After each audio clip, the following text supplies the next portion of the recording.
In today's episode of Homestead How, in an attempt to catch up on our firewood stockpile, we decide to cut down a bunch of trees on our property. And unfortunately, I make a rookie mistake, a dangerous mistake, cutting down one of our trees, but hopefully something we can all learn from.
Alright, we got this one cut down.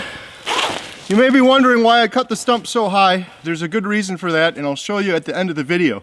Now you gotta limb this thing and get it ready so we can pull it out with our truck. I'm probably gonna have to cut it into two pieces because it's gonna be pretty heavy.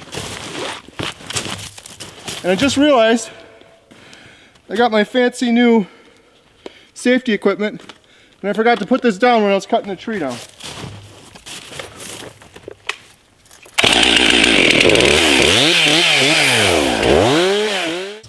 Alright, if you appreciate all of the different camera angles we're getting for you on this shot, thank Jen for that. Leave a comment down below. She's handling the camera and moving it all around. So we got this big pine tree down now, and half of it's kind of over this trail. The other half is over there. I'm going to continue limbing that, but I'm going to try to cut it right here because this is a huge piece, and I think we'll be able to pull that much with our truck. I don't feel comfortable pulling the entire thing with our truck. One thing I've learned, and I am by no means someone to listen to for advice on cutting down trees, but I have learned a few things over the last couple of years. It's really important where you cut. Some people will just cut it from the top, but then the way the tree is sitting, the pressure may push the tree in. If you cut it at the top and there's nothing holding it, the pressure will push down and then your chain will get stuck in there. So a lot of times it's better to go from the bottom up, depending on where the weight is. This one's interesting because there's a huge branch right here that landed on the ground. So I think a lot of the weight is on that branch. So I think for that reason, I can actually cut it from the top. I'm gonna try it, I'm gonna keep a close eye on it. And if it looks like it's starting to pinch in, I'm gonna stop and I'm gonna pull it out and I'm gonna cut from the bottom up.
So we had the DNR over, and one thing they were telling me was how to identify white pine from red pine. And if I remember correctly, the needles, if they're in bunches of 5, then it's a white pine. And that's what we have here, a bunch of 5.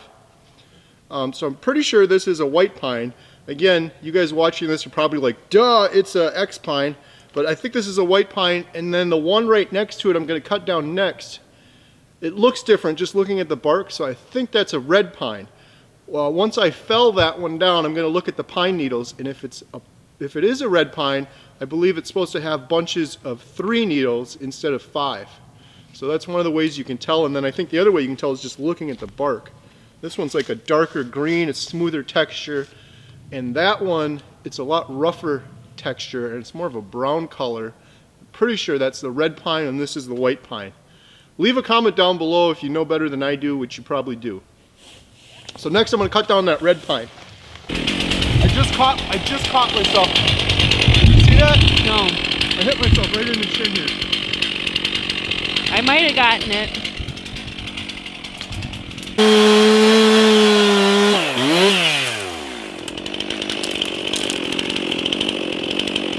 That's not good.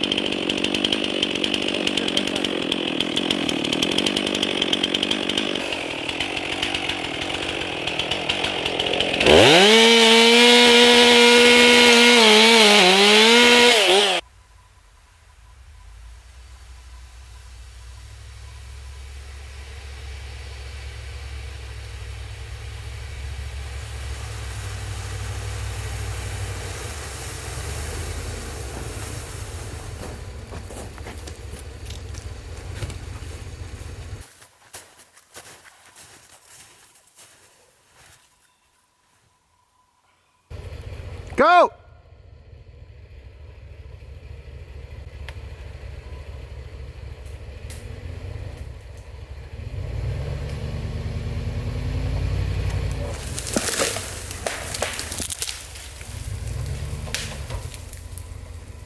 We cut down this one tree, we did a really good job. The name of our channel is HomesteadHow, learn with us. We are not professional loggers, obviously. That first tree we cut down went smoothly.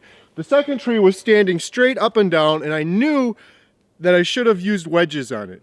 It looked like it would fall forward with the cut I put on it, but it fell backward, which was extremely dangerous. So what did we learn from this? We need to use wedges. I'm going to purchase some from Amazon when we get home, and we need to be more careful. I found these tree felling wedges on Amazon for $17. What do you guys think? Do these look okay? Do you have any suggestions for better wedges? Leave a comment down below. Much appreciated.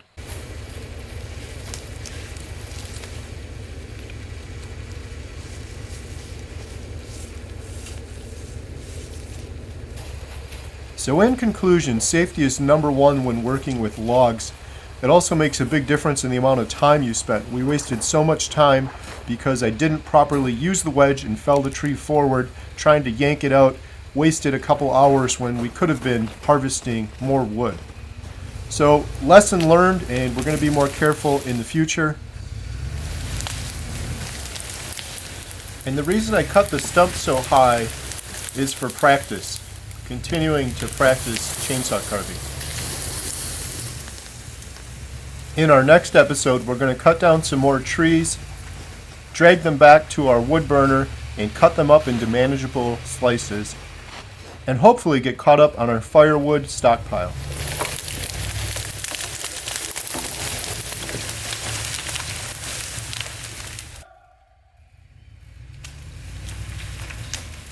Stop! That's pretty good.